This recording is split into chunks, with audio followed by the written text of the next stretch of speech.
All right. I'm gonna test it first. I just want to test the sound. Would you mind speaking and just stating your name? My name is Greg Stanford. All right, that's perfect. No, okay. Just recording a few seconds of silence. No, okay.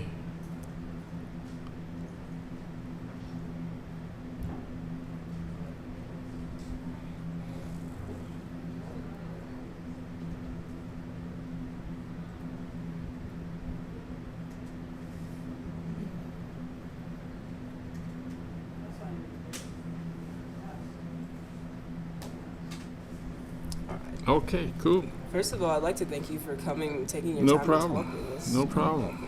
Yeah, I'm happy to do it. It's really helpful. All right, so I'm Milan, and this is Godson. Elon, E-L-O-N? M-I-L-A-N. M-I-L-A-N. Outlaw, O-U-T-L-A-W. Okay, so you're named after the city.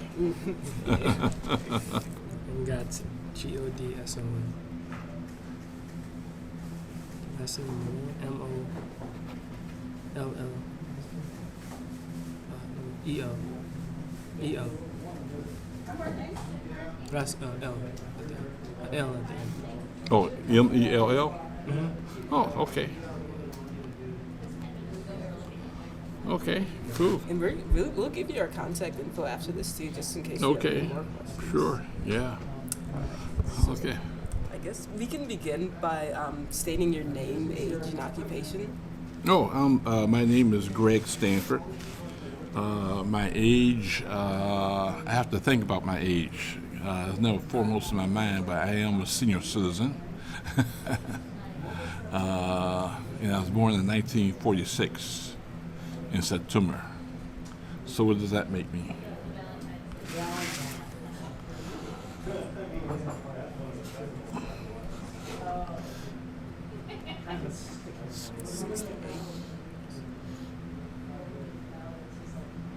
'46 and 1946, and it's now 2000. Well, that would be 2012. 2013. I take that back. So it's from 13 to 7. 4 from 10 is 6. I'm 67. A lot of people know that just like that. Okay. All right. Oh, occupation. By training, I'm a journalist. I worked for many years as a journalist in Milwaukee, working for the Milwaukee Journal and the Milwaukee Journal Sentinel. And I left that position. I was there for 36 years. I left that position in 2007 due to the downsizing of the paper. As you know, papers have been downsizing around the country. They offered me a bunch of, they not offered me, they just offered anyone who volunteered to leave a bunch of money. And I always wanted to do other stuff. Besides, I love journalism, but I also want to do other stuff in the writing area. Besides journalism, I said if I'm not going to leave when they give me a bunch of money to do so, then I'll never leave to try to do other stuff. So I took the offer. Right now, I've been lately I've been basically writing plays and also what's occupying most of my time is that I'm the co-owner of Asia Fine Arts, AYZHA. It's Asia Fine Arts Gallery and the Boutique, which is in the Grand Avenue Mall downtown. So I'm the co-owner of that. That's taking a lot of time. We are in our second year. We've done more than a year and a half already, and it does take time to do. I'm also writing plays. I've written a play, and I'm sort of revising it now on Harriet Tubman, and had a reading on that. Another play, a short play I wrote, actually has reading in New York City. I made the finals in a contest, an off-Broadway contest, and that has reading in New York City. And now I'm writing, I have a grant to write a play on Wisconsin Avenue, and I'm in the middle of doing it. It's a radio play, 30-minute radio play, and that's what's occupying my time now. In fact, when I leave here, I'm going to go back and work on that radio play. So that's how I'm occupying my time these days. Yeah, okay. So that's me and what I do.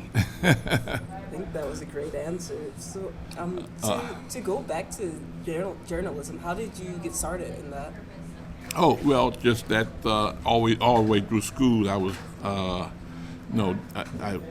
I did well in writing. I got compliments from my teachers in writing, from grade school on. And when I was in high school, that continued, and I just thought hey, let me do something with the writing when I was thinking about college. And I just thought journalism would be a more practical thing to do in terms of making money. So I decided to go into journalism. See how it was. I got into it. I liked it. My schooling was in Washington D.C. That's where I was born and raised. Was in Washington D.C. I wound up in Milwaukee because the college I went to was Marquette University, which at that time had a reputation. Its journalism program, journalism school had a national reputation, and it drew students from around the nation, and it attracted me. And I went there and studied journalism at Marquette University. So that's how I wound up in Milwaukee in journalism. As it happens, I eventually got a job with the Milwaukee Journal, and unbeknownst, I was there 36 years. So. What were some of the areas of focus you did your journalism in? Well, I was for about half my time at the Journal. I was a reporter, and that I had different beats, but most of my beats had to do with urban affairs. Most of the stuff I wrote. I also had, for a while, for instance, had the federal beat, which meant covering the U.S. courts and the federal agencies like the FBI, Secret Service, and that sort of thing. And I did also a lot of filling in on other beats. I wasn't an official beat reporter, but I found myself at the courthouse a lot, covering stories, at the county courthouse, not the federal courthouse, but the county courthouse, covering stories on, just covering stories there. There was two things at the courthouse: county government and the courts. So I was covering, I found myself covering the county government and the courts at the courthouse.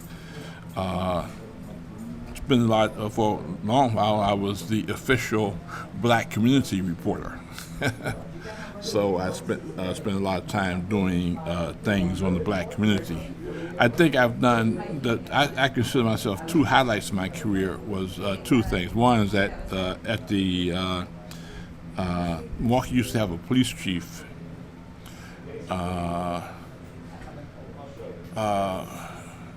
Harold Breyer, who ruled with the iron fist.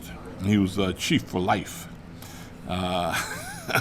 That's the way it was. That's the way it was set up in the Milwaukee thing. Is that he was chief for life, couldn't be fired. No term limit, anything like that. And one of the things and he was also racist.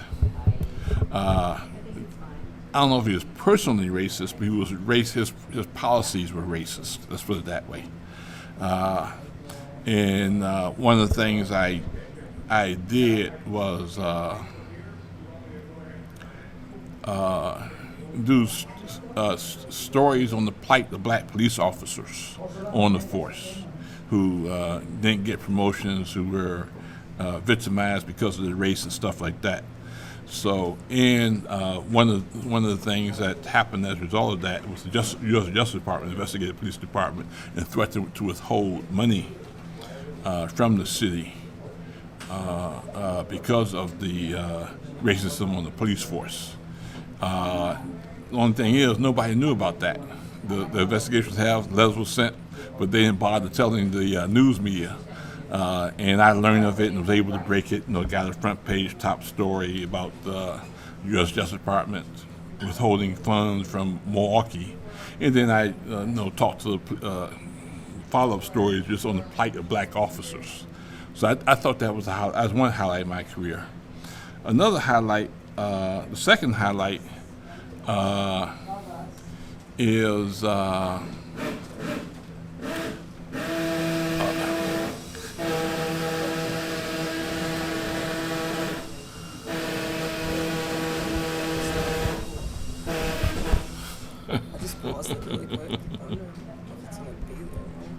okay. Well, the second highlight. Start it back up. All right. Okay. The second highlight was well, there is now in Milwaukee a recognition that black people don't fare as well here as they fare other places. This is like in terms of housing segregation. This is Milwaukee is pretty extreme in housing segregation. It's pretty extreme in terms of poverty rate, black poverty rate. The gap between blacks and whites on a whole host of indexes are wider in Milwaukee than in other places around the country, and just the plight of black people tend to be worse here. Hi. This is she's working with us as well. Oh, okay. Yeah. Oh, okay.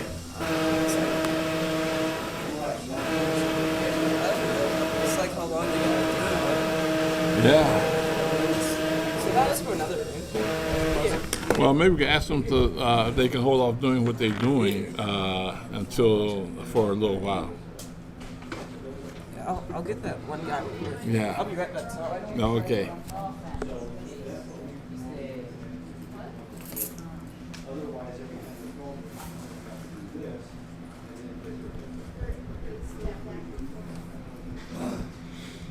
Sorry about that. No, it's nothing you did. I was going to suggest that maybe we could do an interview outside.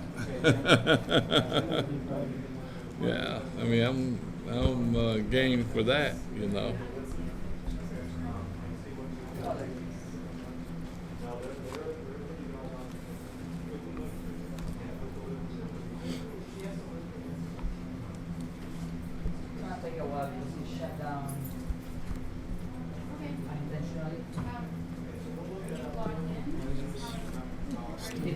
I don't hear you coming.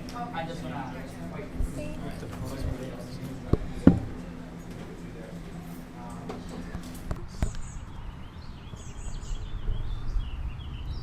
It might even enhance the recording.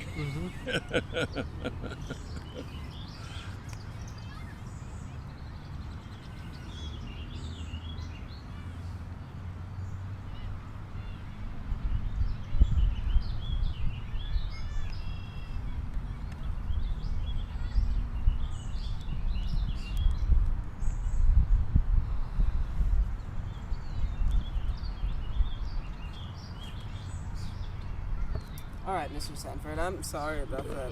No problem. Nothing you did. It's the way it goes. But anyway, I'm just saying the second thing, the second highlight of my career as a reporter was As you know, I don't know if you've heard, but there's sort of a sense in Milwaukee that black people fare worse here than elsewhere, and that that the gap between blacks and white is wider here than elsewhere in terms of segregation, unemployment rates, poverty, etc. That sense did not always exist. People assume that black people are faring pretty well here compared to other places, because after all, this is the North. The worst place is supposed to be in the South. But I was the one who broke the news that black people do fare worse here than they do everywhere else, and that the gap between blacks and whites are wider here. What happened? I was getting, these studies. I would write a story about them, about like in racial segregation, Milwaukee faring, blacks in Milwaukee faring pretty poorly, or the gap being so wide here compared to elsewhere. Unemployment. I was getting stories about. I was getting wean factor here, huh? You don't have one of those things, meshes, to cover the, that, okay, didn't think about that. I was getting, in other reports, we're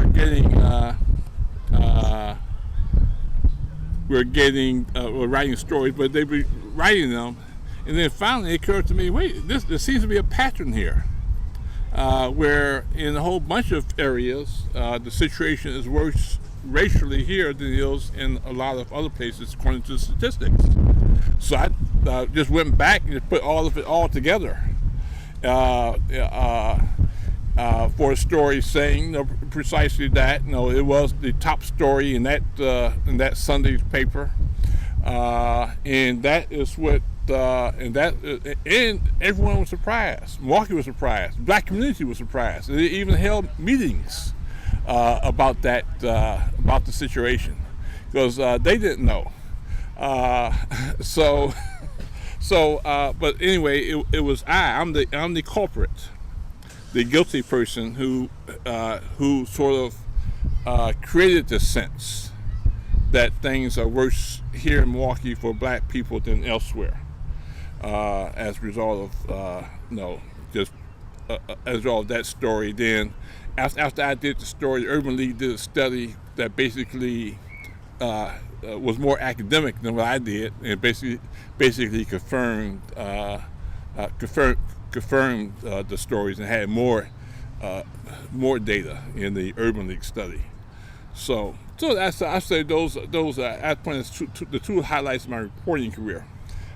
Half the time at the Journal I was a reporter. The other half of the time I moved over to the opinion side of the newspaper, and I wrote editorials, and I had a weekly column. And on the editorials were, of course, the official newspaper's opinion on topics of the day. So I wrote, some of those. I was part of the editorial board, and we devised what our stance would be on topics, and I wrote, editorials. And I also had a weekly column in which I expressed my own personal opinion on stuff. So that's what I did the other half of my career at the Journal, then the Journal Sentinel. Really interesting to hear. I guess my next question would be, knowing these disparities placed upon Milwaukee, and you not being from DC, mm-hmm. What made you want to stay here? My intention after my kid was not to stay here, but what happened, I found myself married with children, and not intentionally. I mean, intentionally I got married with children, but things just happened, and next thing I knew, I was still here. There were some opportunities to leave, but by other papers, just by going to other papers. Only thing is, when you're married with children, the opportunity's got to be really great to leave. And they didn't quite reach that threshold where it was really great, you know. If I was unmarried without children, I probably would have left just to do other stuff.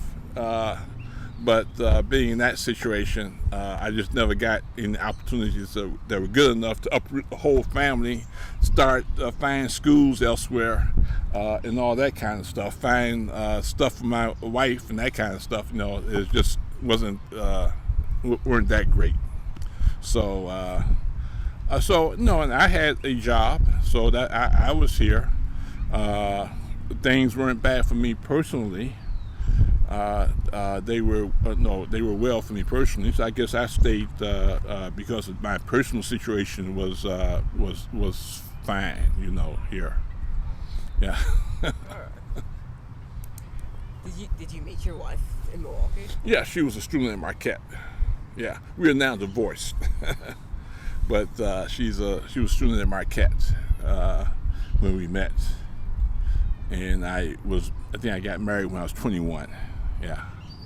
So. So you came from the Marquette area. What brought you to live in Washington Park? Oh, I was always Marquette is on the west side, and so I started out living on the west side, and I just guess I moved a little bit farther west from Marquette, and then I just moved farther west into Washington Heights. I live in the Washington Heights neighborhood, which is the area bounded by 47th Street, 47th Street on the east, and Fleet Street on the south, North Avenue on the north, and Sistia Street on the west, which is basically Sistia Street is a city border, you know. So I just chose to live there. One thing that attracted me there, I liked the house. The house is great. And it's the sort of house that, you know, they don't build anymore. If you do build it, it's going to cost you a fortune to build, just because just the woodwork is enormous.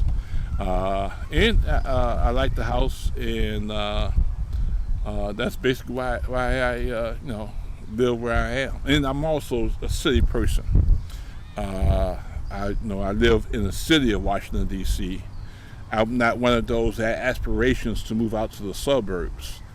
To me, the action is in the city.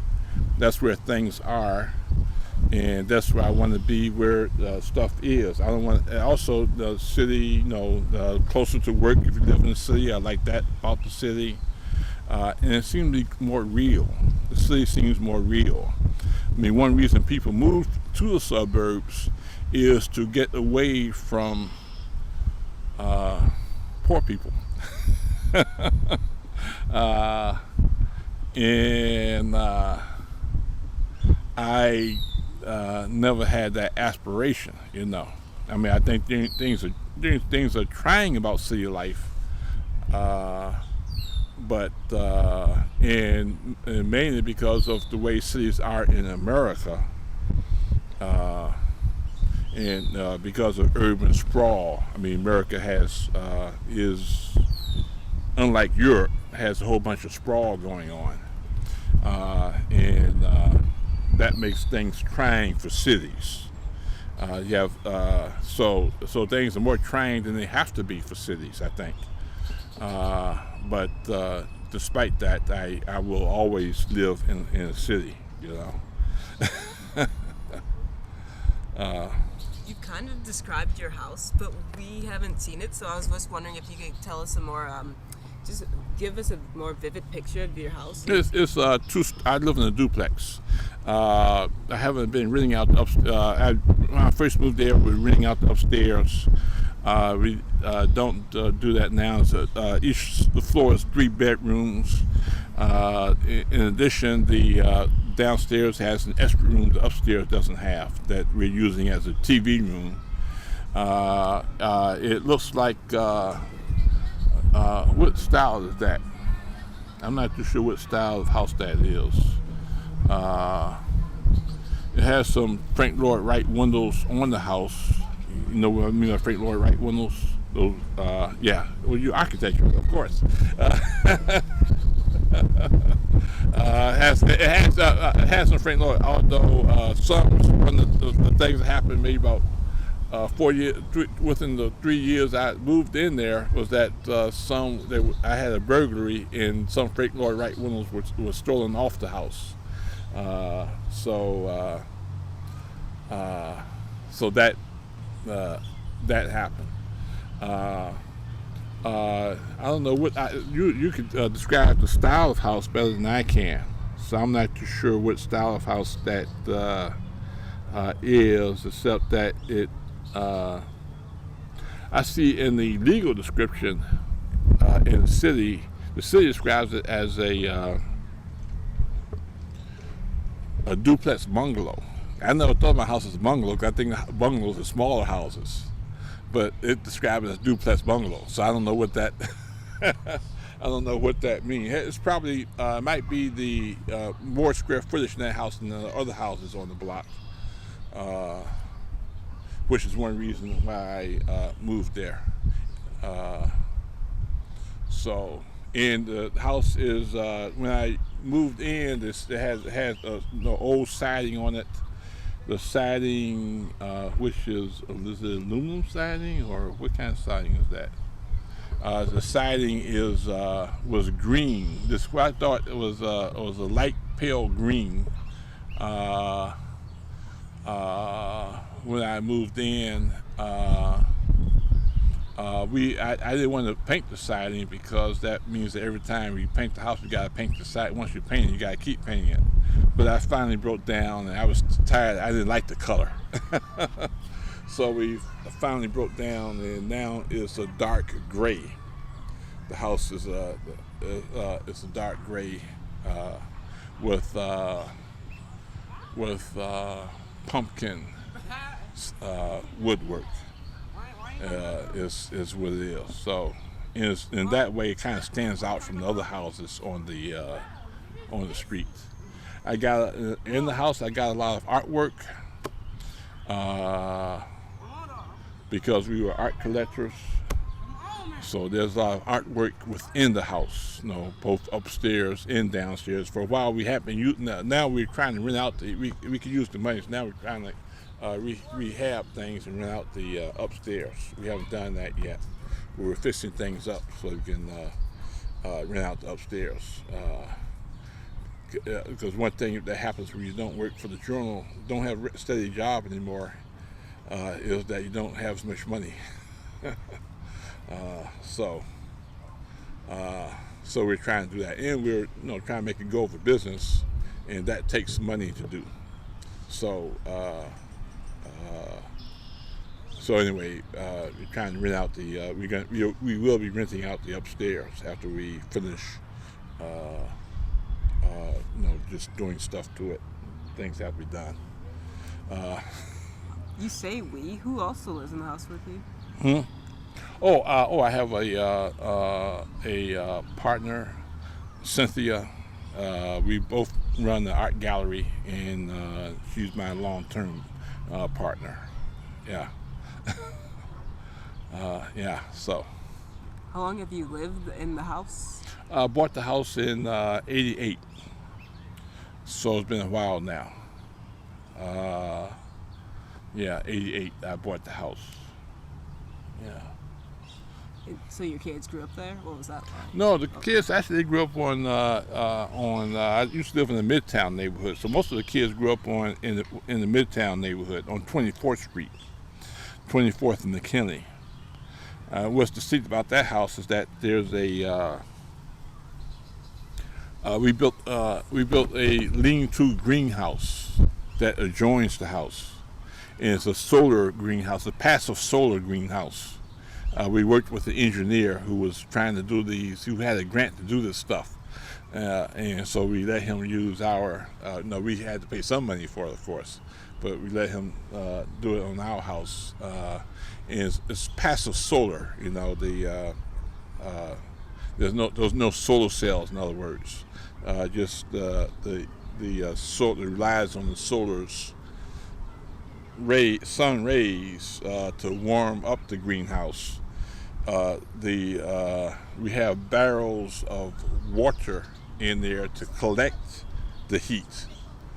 So it keeps the and then it releases the heat, when it's cooler there. It has sort of the same effect that the lake has on Milwaukee. Yeah. So that's what's unique about that particular house. But that's where they mostly grew up there. And my older son lived with me, but he was, while in high school and in college, but he was living mostly in Madison. He went to UW-Madison, my older son. Yeah. So. Would you like to tell us more about your kids? Well, the older son, Franz, he's a engineer. He works for a company near Madison, and he does a lot of globe trotting. He goes around the world representing his company. And one place he seems to go to more than other places is Shanghai, China, where they apparently have a supplier in Shanghai that he has to go and go to a lot. So he's an engineer. The other son I got is a musician. His name is Nate. They're both around. How old are they now? They old now.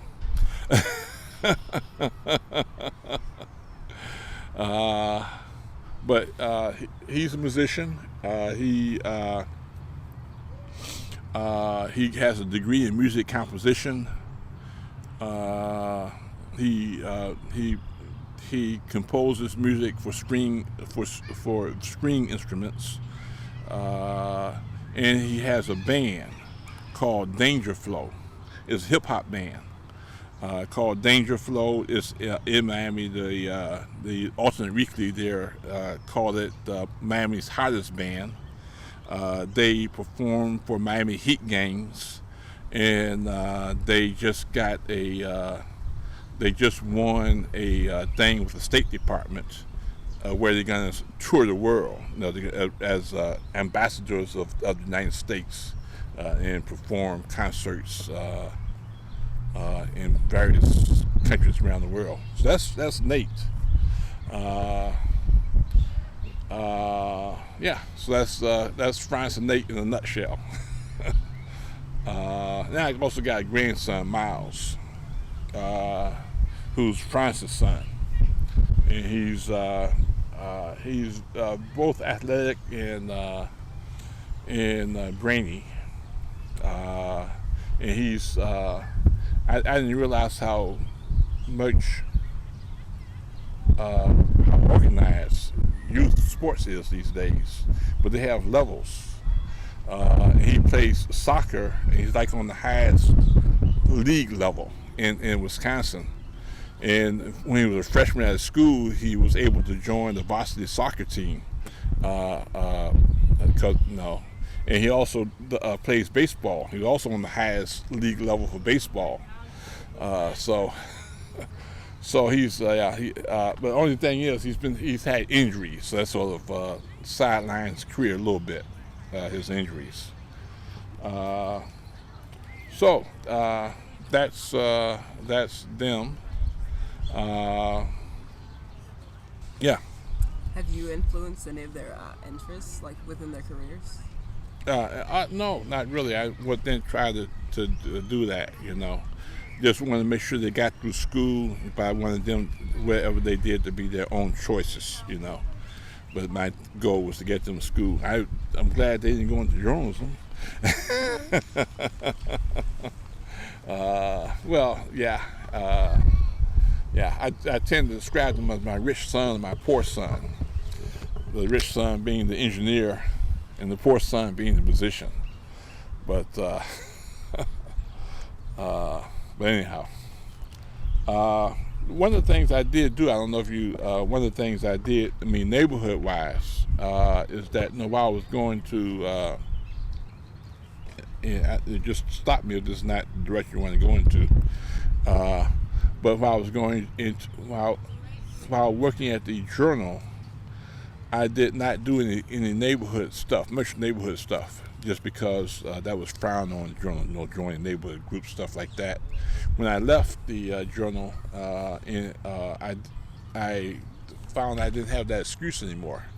So when I was asked to be on the Washington Heights Neighborhood Council, Washington Heights Neighborhood Association, I did not know. I couldn't figure out how do you say no fast enough. I mean, I couldn't. My mind wanted to say no, but I couldn't figure out how I could do it. So I wound up saying okay.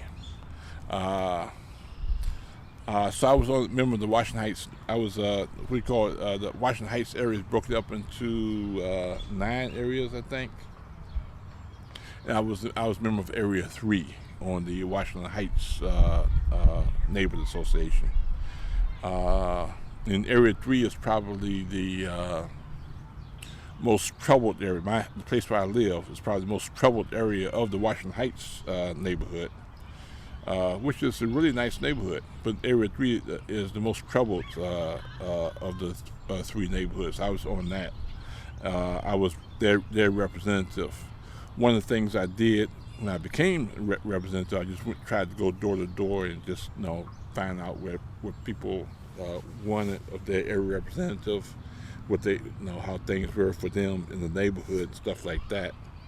And as a consequence of that, I formed an Area 3 neighborhood council, which consisted of representatives of neighborhoods. So this is sort of another organization just representing that neighborhood.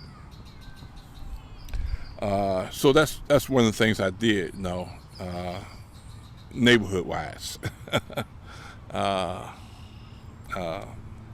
for the Washington Heights neighborhood. So, just taking on that role, what changes did you see occurring within the neighborhood? I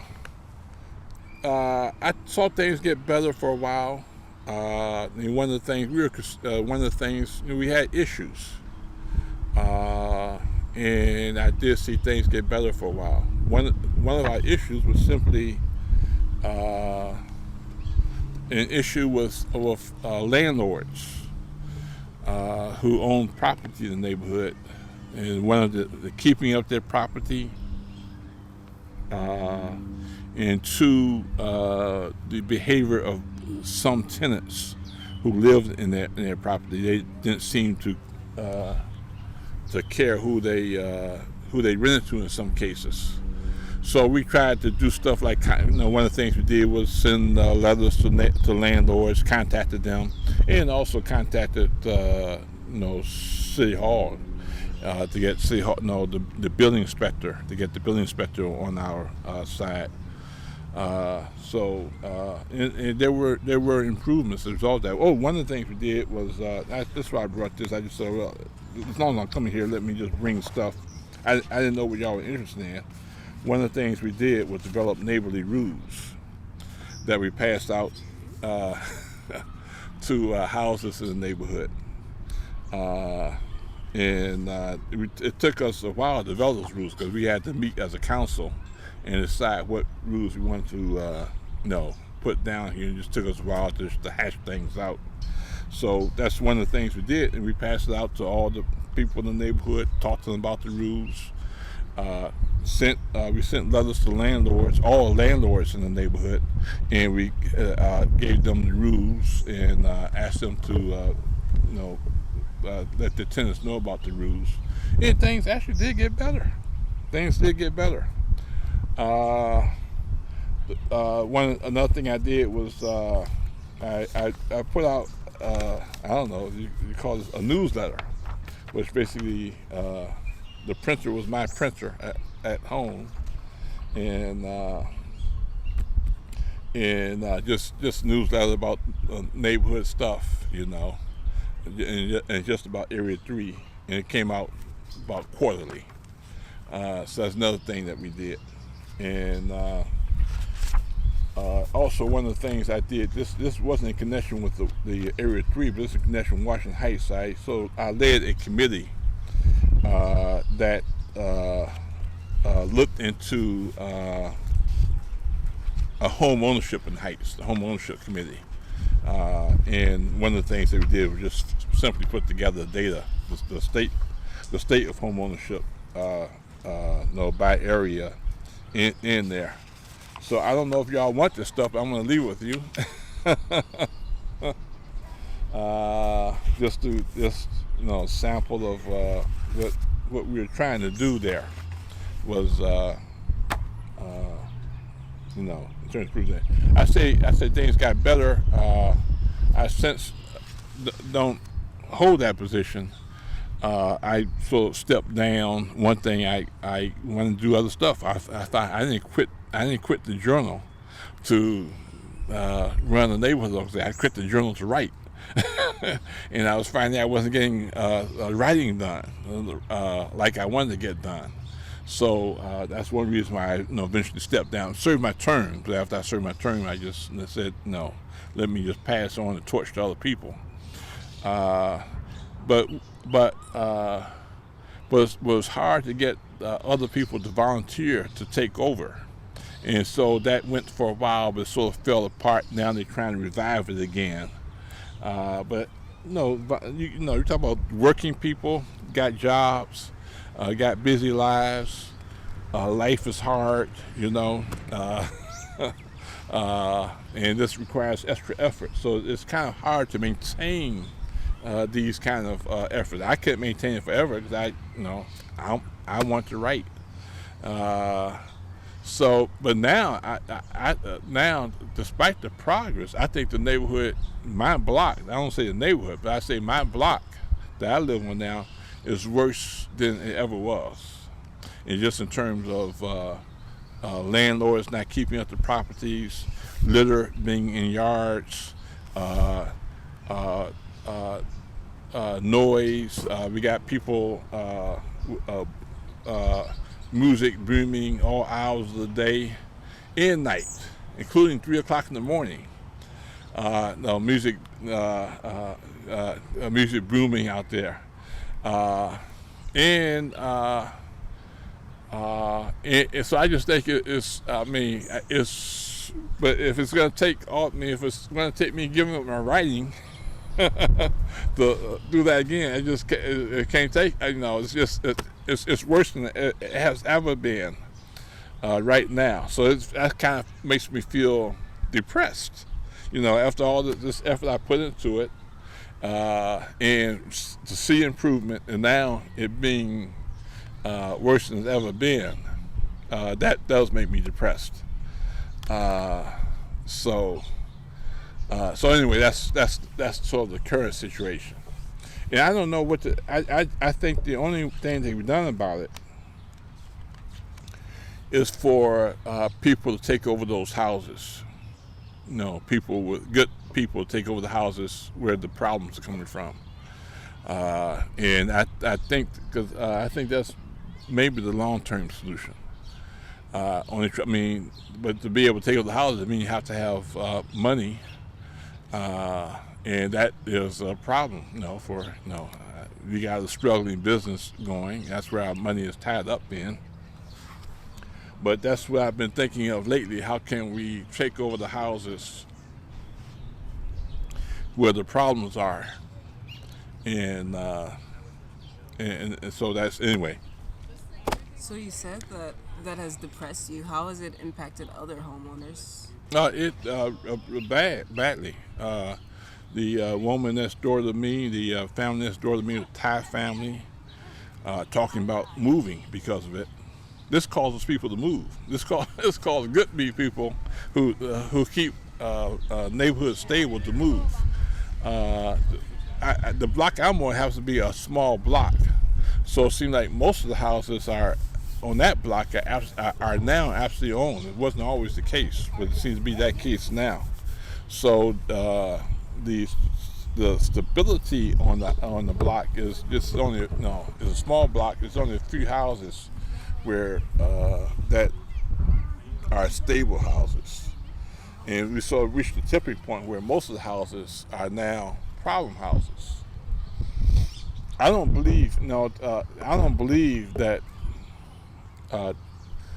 absolutely owned houses have to be a problem. I think it could be absolutely owned and not be a problem, but it takes conscientious landlords to do that. And I don't think we have conscientious landlords right now. They just they don't keep the houses up, renting out to anybody. Don't care as long as they get the money. They don't care what kind of havoc the people are making having on the neighborhood.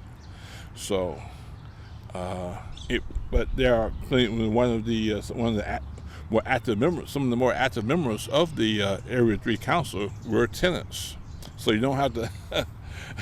So you don't have to be a homeowner to want to do the right thing.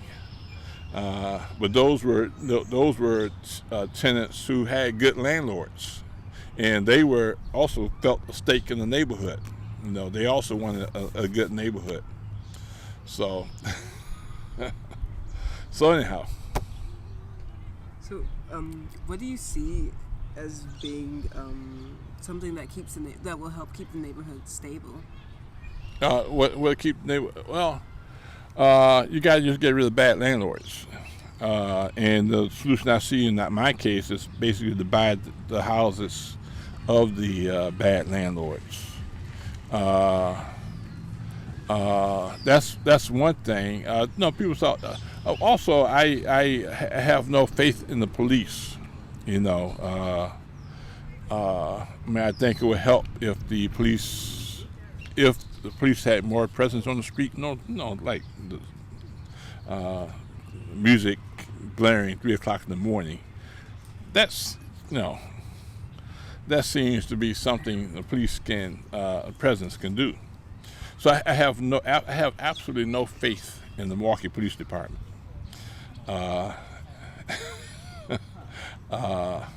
And they keep saying that they are partners, but I don't see them as being partners in this, because I don't see them doing anything to fight these efforts, and I think they could. I've long had, I don't know how much you want me to talk about this, but I think the police department is misrun. If I was police chief, okay, if I was police chief, one of the things I would do is probably disband most of the special squads. Gang squad, I get rid of. All those special squads I would get rid of that stuff. Tactical squad, I would get rid of. Of course, you're going to need a tactical squad in some situations. So I would have people train in tactical operations, and when the situation comes, need them, bring them together. But I would get rid of all those special squads. I'd probably also legalize. If I was king, I would legalize drugs. I would decriminalize, not necessarily legalize, but decriminalize some, drug possession. I think that's the source of a lot of crime. Then you wouldn't need a drug squad, whatever they got. But if I was, I would get rid of all those special squads and put everybody on foot in the neighborhoods. That's the way I would do it. Forget about. There might be an area of the city where you might have people in the car. Like if you're on the northwest side, which is more sprawling. The far northwest side. You know what I'm talking about? That's more sprawling, so you might need people in cars there. But I would just have everybody on foot, and just like the old days, I just returned to old-fashioned policing. That's the way I do. That's how I used to do it, and I would just return to it. They didn't have all these special squads. They just they just had people on foot. And the police officers knew everybody. And when something was a riot, they knew it, So I don't know. I do not think that having all these special squads, is it probably leads to some arrests. But I would put everybody on foot. So anyway, so that's my soapbox about the police. You have some pretty good ideas regarding that. Are you guys vocal about it within your neighborhood? Well, we got the police coming into. I was doing one of the things we did have police coming in, talking to them and stuff like that. But they were always, to me, the police are always defensive, overly defensive. They talk about how good they're doing, what they're doing, and all that kind of stuff. So I've mentioned this to people. I have not campaigned on this. No, returning. No, I have not done a campaign. I just mentioned it. No. To some folks here and there. So, but to me, the police say they want a dialogue. But to me, it's hard dialogue with the police. That's the way I see it, just from my attempts at dialoguing with them. So, I don't want to focus on the negatives. I want to ask you more about your writing, because you seem to like that a lot. oh yeah, that's what I am. I'm a writer. Yeah. Well, I don't know. I'm into playwriting. Right now, I'm writing a play about Wisconsin Avenue. And it's a radio play, and it's going to be performed in August over a radio station that's part of the Creative Trails project. It's going to be a temporary radio station for which this play is being written. You should come. We talk about urban issues. The play goes into urban issues and the fate of Wisconsin Avenue, the city, stuff like that. So it's the part of the Creative Trails thing is a focus on Wisconsin Avenue, and there are grants were handed out for Wisconsin Avenue, and the play I'm writing is in conjunction with all that. So the play's focus is on Wisconsin Avenue. And there's going to be as part of this, it's going to be a marketplace that's going to happen on Wednesdays in July, August, September, and October. And during that marketplace, for the August, and in conjunction with that marketplace, we're doing a radio show. This is Asia Fine Arts. We're doing a radio show being streamed over the internet, and perhaps we're trying to see if we can get any radio stations as partners. And for the second radio show, we're going to do the half-hour play, a live play with an audience and sound effects. The play is still in the process of being written. My deadline is Monday, next Monday. And I got the first scene written, and I'm in the second scene. So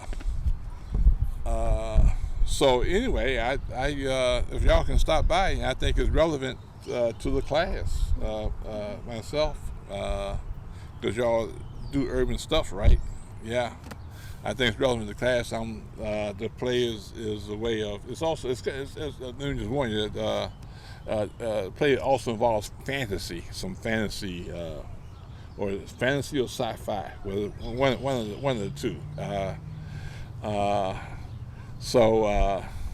But it deals with urban issues and the fate of Wisconsin Avenue, and it all takes place in a half hour.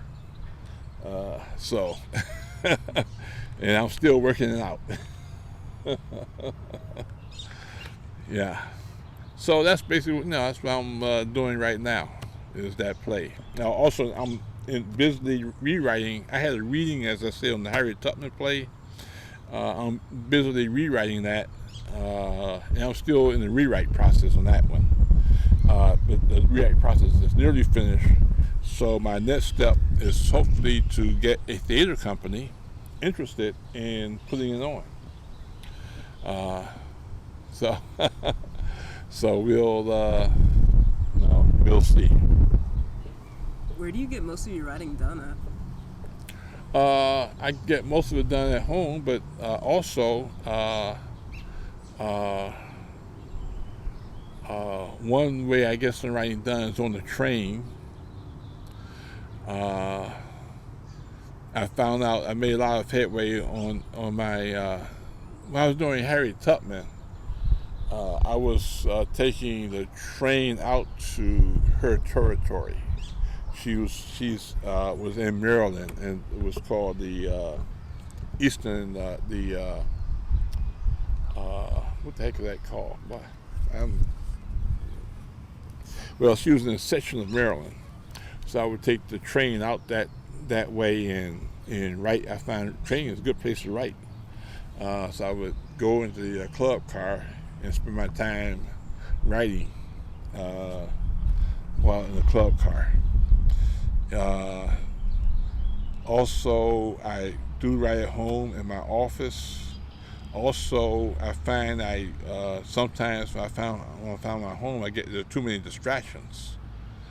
So I do go out to coffee shops and write there. That's what I'll probably do after we're done here. Go to a coffee shop, Starbucks and other coffee shops, and just sit down and write. And I like to do that because I can get away from distractions. Even when no one's there, and there's distractions, people there, even when no one's there, there's distractions.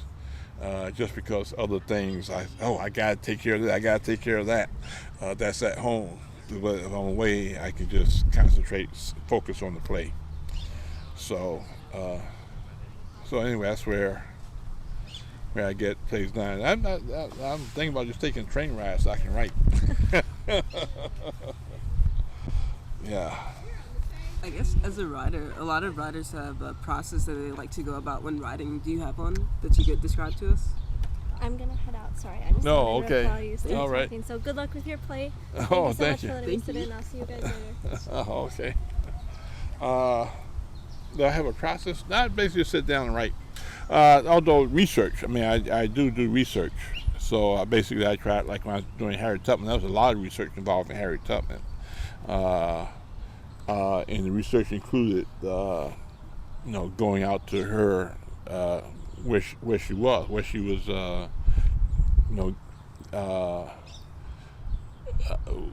she was Underground Railroad conductor and getting runaway slaves up north. And I even spent some time out on a campground that she likely was near when she was hiding and trying to run around Underground Railroad. Her destination was Canada. She took them all the way to Canada just because of the who's that act called? The Fugitive Slave Act. Fugitive Slave Act, which meant that runaway slaves were not safe up north. So she took them all the way to Canada. So anyway, I followed her trail, from Maryland's eastern shore up to New York and through Canada. So I guess research is very important. Even for Wisconsin Avenue, I've just been reading, where I can get my hands on books about Wisconsin Avenue. I mean, there's not like a lot of books about Wisconsin Avenue, but there are books like about Gimbel's, John Gerda's history of Milwaukee book, stuff like that, So I've been reading that. So research is an integral part of my writing plays. And so the first thing I do is research, then I basically write. Just sit down and start writing. It was hard to figure out. First I had to fumble around what's the story, what's the Wisconsin Avenue story you can create. So it took me a while to do that. But I finally figured it out while I was at Starbucks. By just sitting down and typing out all kinds of scenarios. I came up with a scenario that seems I can go with, So, I don't have much. The one thing about having the deadlines, it's got to be done. But it's just a half-hour play, so I think it's doable. Half hour to me means 20 to 30 pages. That's basically what it means to me. So So I think that's doable. I think I should meet Monday's deadline, or if I don't meet it, I'll be very close to meeting it. Yeah. When you have these plays and you put on the performances, are there do you have celebrations at your home or anywhere else, just like family and friends? Well, there's not too many of these. The one that I haven't had a full play performed yet. I've basically had a couple of readings. One in New York City by an off-Broadway group, and one at Marquette. I had professional actors read the play. And in New York City, I was there by myself, so it wasn't anybody to celebrate with. At Marquette, we had a reception and then the play reading. So then afterwards, a bunch of us went out to, where did we go? What's that fish place? Red Lobster. And had dinner. And we'll see how this radio show works out. This will be actual performance, but it's something like a reading, but it's going to be a performance. Something like a reading because what is being read as opposed to being acted, but it's a performance because it's just performance over the radio. So. Looking forward to hearing it. Yeah, I want y'all to come down. Yeah, to the play, and it's going to be outdoors. It's going to be outdoors in Fort Wisconsin, and I can't remember what date that is, except that it's in the first date is July 16th, the first marketplace date, and the other one I think is 4 weeks after that. So whatever that date is for the second marketplace, that's when the play is going to be performed. And it got a lot of stuff to work out. I got to write it. Then we got an engineer who's got to go through it and figure out the sound effects to use for it. Then we got to get actors for it. Even though it's going to be real, we're going to have actors, and part of it. And it's actually a 3-actor play. I think it's going to be 3 actors.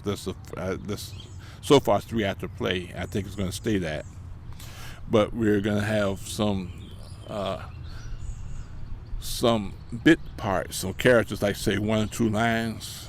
And our thought there was before the play, calling on members of the audience who want to be part of the play to say those 1 or 2 lines.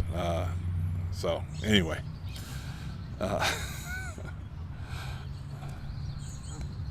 Do you have any questions, Edson? I guess, Mr. Stanford, you were talking about being from Washington, D.C. Mm-hmm. Now having lived here in Milwaukee for quite some time. Mm-hmm. What's your sense of home? Do you consider Milwaukee as being home or Washington? Well, I consider both home. I think your first home is always the one that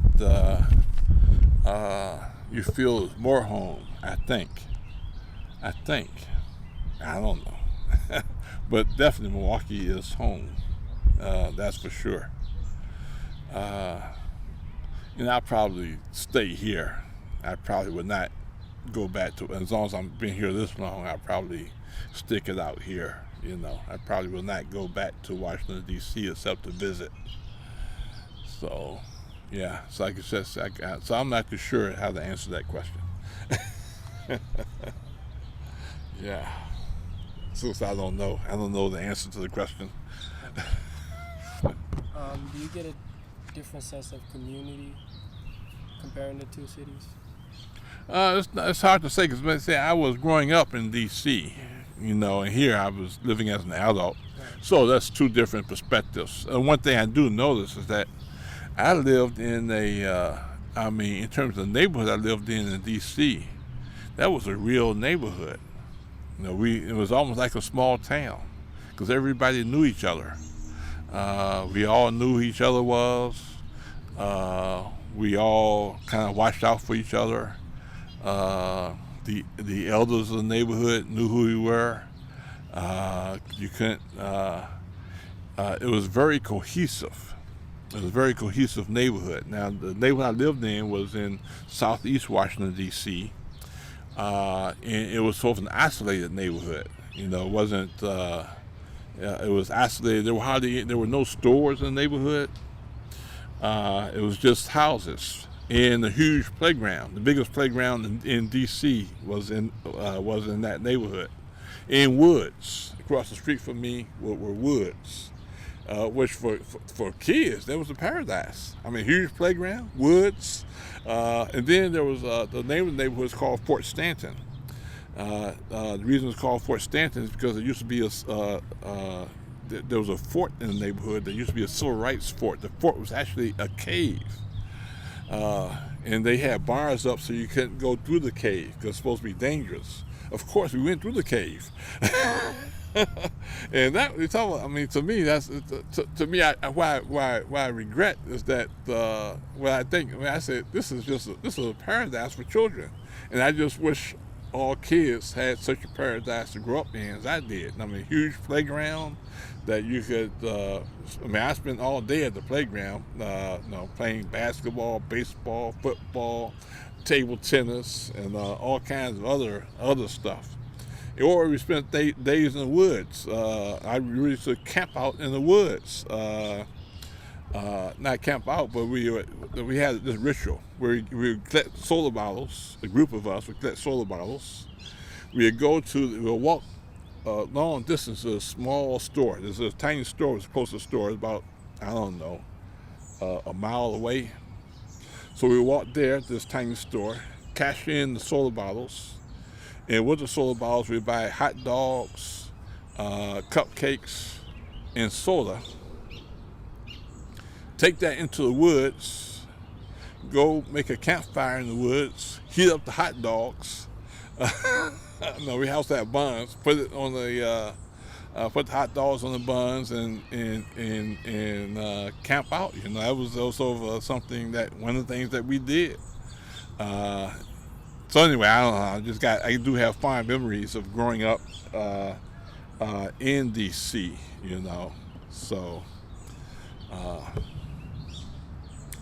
anyhow, and even though it was an urban neighborhood, it did. I mean, I'm just saying it was urban, but it didn't. It had, it had woods across the street, and it had a lot of green space. So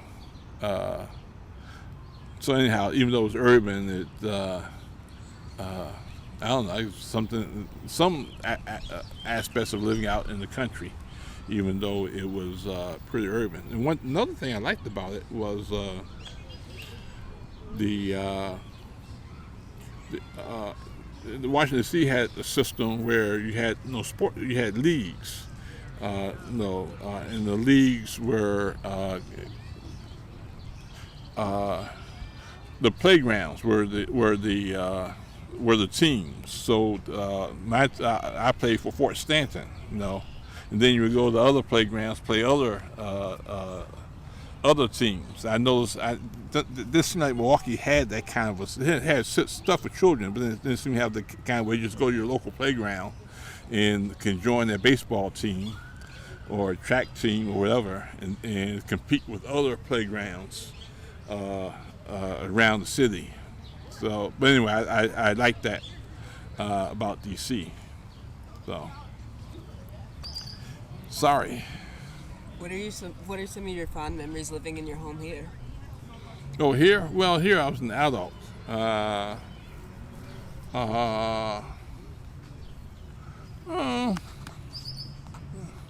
One of the things that we used to do here at the place I'm living at now is we used to have these black-eyed peas dinner on January 1st.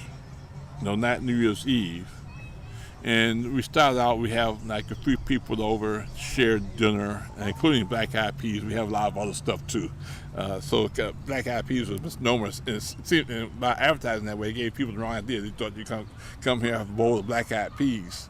But we went down. I mean, we had lots of stuff. For somehow that tradition, the Black Eyed Peas tradition, kept growing. And before I know it, we had about 200 people in the house, literally, crowded into that house. And people were looking forward to it, to coming to my house for Black Eyed Peas dinner on January 1st. And it was dinner is also misnomer. It was a party. It was supposed to be sort of after, a place where people just sit around. And not only that, but we had entertainment.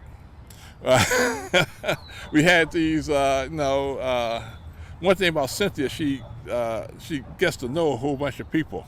So we have, professional singers singing, putting on performance. I hardly heard it. I was a cook in the kitchen, so I would hear it, but I hardly participated because I was back in the kitchen cooking. So I guess those memories of those parties is that we used to have on New Year's Day. I finally stopped it because it was just getting to be too much. I mean, it just grew way too much, and so I finally stopped it. So you had I known, by the way, I would have suggested the basement, but I didn't think about the wind factor. Oh, it's fine. I'm picking your voice up pretty well. Oh, okay, all right, yeah. Could you describe us, you being the cook, could you describe us some of the smells and how the house felt with it being so packed? Yeah, it was packed. People were having a good time in there. We were having great conversation. That's one thing people said they were meeting people. Meeting people and having great conversations with them. The things I would cook. I had the grills going on outside, so I would have on the grill. I would have usually a beef, a prime rib on the grill cooking. Also have a turkey cooking. Was that turkey or was that ham? I've had other things there too, so I'm confusing as to what I had for the years. I think it was turkey. I don't think I had. Well, it could have been both. One of the highlights was I would fry catfish. Just had a fry. I also had a fryer going, so I would fry catfish. So fried catfish is one of the things that people had. And also frying catfish, I would make some hush puppies, and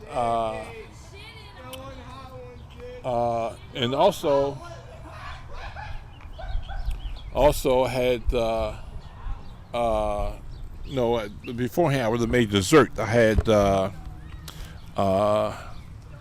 cheesecakes. I made pies. One of my signature dishes is called French apple pie, which is basically and the backstory on that is that one of my favorite pies in Washington was French apple pie. And when I came to Milwaukee and asked for French apple pie, people wouldn't know what I was talking about, or else they would give me Dutch apple pie. The Dutch apple pie has that crumbly crust to it. Yeah, well, Dutch apple pie has a crumbly crust, so I would ask for French apple pie and get Dutch apple pie. So I finally figured out the only way I'm going to get a French apple pie by making it myself. So French apple pie, what the secret of French apple pie is, one, it has one of those crisscross lattice toppings. It has raisins in the pie, and it has icing on top of the crust. There's an icing. So I decided, hey, let me just. So that's become a signature dish of mine. It's French apple pie. So that would be served, And hey, and there'll be lots of talk and happy talk and people. There wasn't any dancing. I don't think. No, there was no dancing at these parties, but just people talking, and enjoying themselves and looking forward to it. As a matter of fact, I remember one year there was a guy that I really wanted to invite, but I didn't know how to get a hold of him, so I never could invite him to it. He showed up anyway. I said, "Oh, you got the word?" He said, "Well, it's New Year's Day, So there's going to be a party at your place. So he just he just knew to show up. And when I announced that I was not going to do this anymore, there was a lot of grumbling. And according to one guy who threatened to come and throw a rock through my window if I didn't do it next year. So, no, it was all in jest, of course. But anyhow, yeah. So has your place been a big communal gathering place? Well, that's one thing we did. You know, I don't know if I'll call it a big communal gathering place, but that's one thing that we did. We just had this tradition of New Year's Day parties, and that we might have had that for, I don't know, 10 years or something like that. We might have done it. Yeah, so it had about a 10-year run, starting out with first about 6 people, and then it kept increasing year after year until finally we're up to about 200. And finally, after a while, I said, I can't do this anymore. Because I was busy, I was really, I was cooking up a storm, and not only that, but I had to get the house ready, had to get the house ready to do all that, and that was taking a lot of time. And then I just said, it's ran its course now, no more. All right. So Nicole, that you spoke to over the phone, she's working on her dissertation, and it seems like you'd be a good person to ask a lot of these questions, really being familiar with the urban environment, urban setting within your neighborhood. So Hi. Oh, I was just asking your questions. Go ahead. Yes. Oh. So okay. how have you seen just the high incarceration rate affect your neighborhood in any way? Yeah, it has a bad effect on the neighborhood.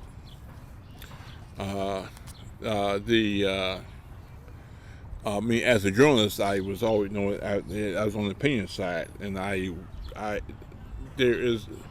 think what a lot of people miss about the high incarceration rate, they keep asking what are black people doing wrong how can you reform black people so you won't be in prison?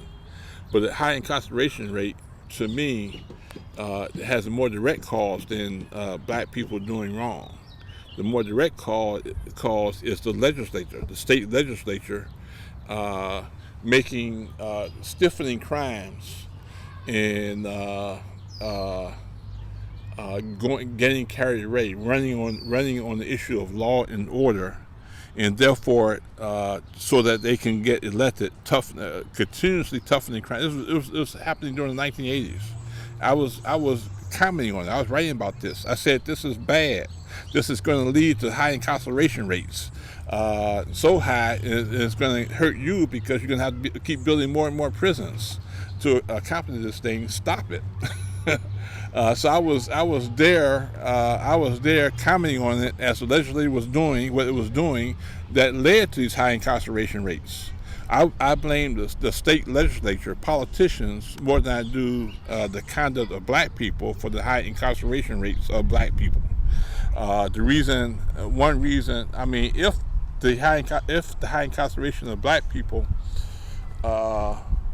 were equal among white people, it wouldn't be happening. If white people were being put into prison at the same rate that black people are, it would simply not be happening. There would be people voted out of office. There would be all sorts of things done to prevent that from happening. But the high incarceration rate is basically a result of racist policies by the state legislature. That's how I see it. What was the question about the high? Did I answer? I don't know if I answered it. You've answered it pretty well, just for the general Milwaukee. But I was wondering more so, how have you seen it affect your neighborhood in particular? Well, you got. I think one of the impacts on the neighborhood is just that you got people who are got criminal records and can't get jobs. Criminal records prevent people from getting jobs. So if you got a criminal record, you can't get a job. That's basically what it comes down to. Or it's very hard for you to get a job. So you got a lot of people in the neighborhood who don't have jobs. One of the things you see in the neighborhood are young black people without jobs. That is one consequence of high incarceration rates in the neighborhood, is young black people without jobs. And that is, they're one of the people causing trouble in the neighborhood, you know. It has a depressing impact on the neighborhood. Depressing in that, it depresses values. Having a lot of black people, having a lot of people in the neighborhood with criminal records, depresses housing values. So it just has a depressing impact on it, and nobody cares simply because it's black people. It's black men. Nobody really cares about that. Government ain't gonna do anything about that. You're not moved to do anything about that. So yeah, it's just a result of racist policies, and you do see the impact on neighborhoods, including my neighborhood. Has it changed the physical environment Yes. in the neighborhood? Yes. Well, I mean, change. I mean, it's been going on for a while, but the change is that it's the physical environment is that there are more teenagers, more young people hanging out,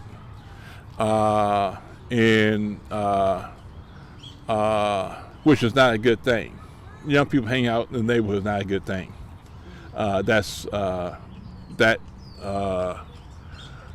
Just the visuals aren't good. That depresses housing values. You see what I'm saying? I mean, someone looking to invest in a house going to come in and see there's young black men sitting on porches hanging out. They're not going to be moved to buy houses. So you have more of that going on now than you used to. You know, I was just, Mr. Powell was saying, I think my block has deteriorated over time and is worse now than ever has been. Although there was a period of improvement, now is going down here. You know, I would say one factor for that is the high incarceration rate. Is one factor for that. Because if you got a record, you can't get a job. Well, you can get a job, but it's hard to do so. And if you're black and got a record, that's really hard. Being black, that's 2 strikes against you. I mean, I don't know if you're familiar with research that says that black people without records have as much chance of getting a job as black men without records have as much chance of getting a job as a white man with a record. Their chances are equal.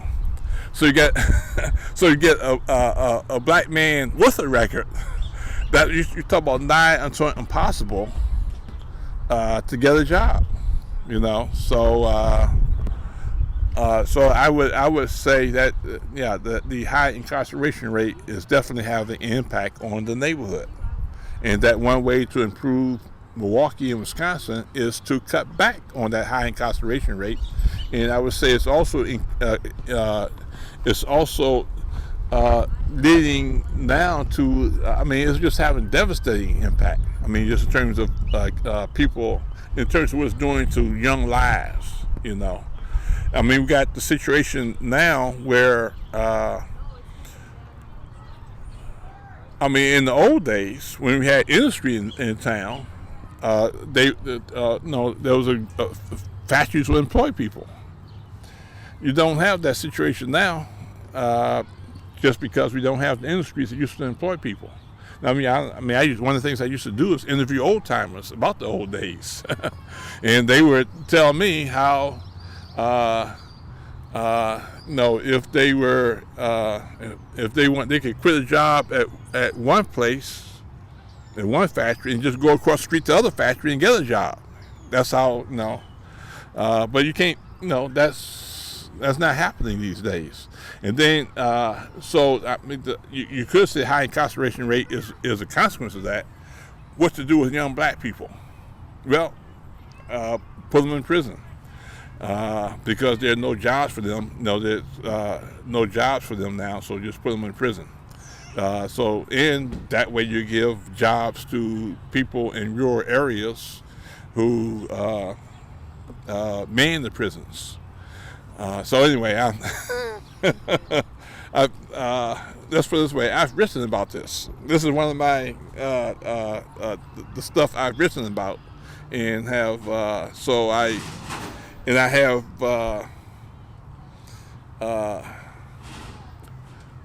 have strong opinions about.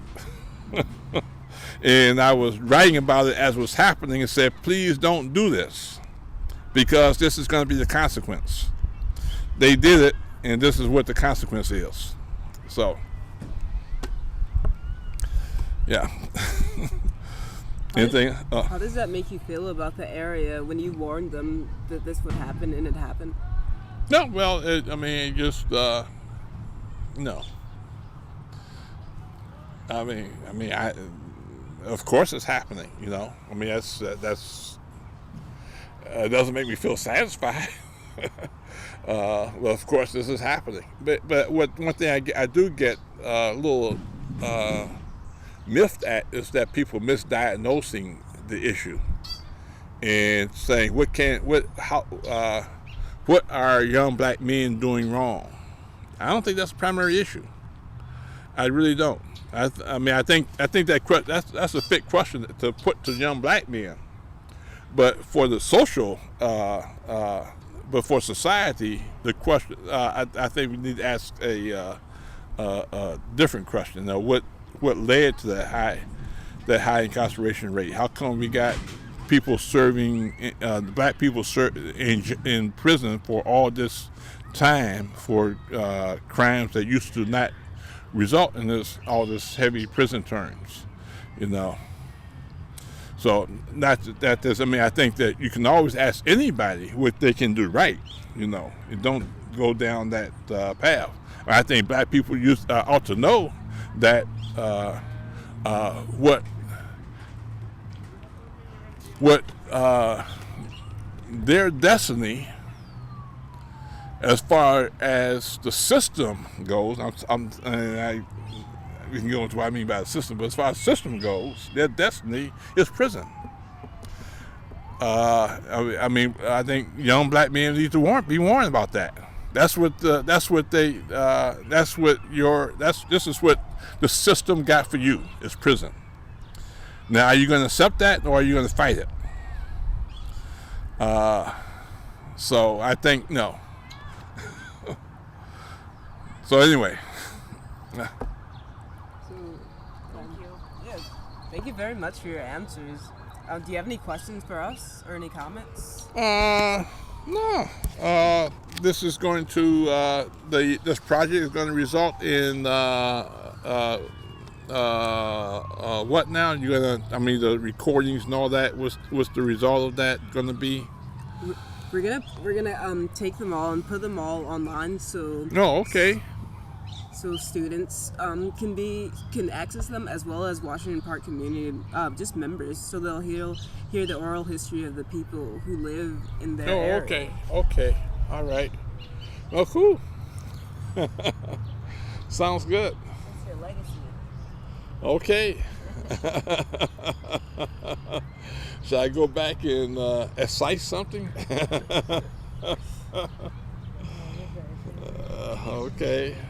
I think you being a renowned journalist within Milwaukee, it's really helping to hear you. I think it will really help just residents around Milwaukee, hear these stories. It's really inspiring. Okay, all right, okay, well, cool, great.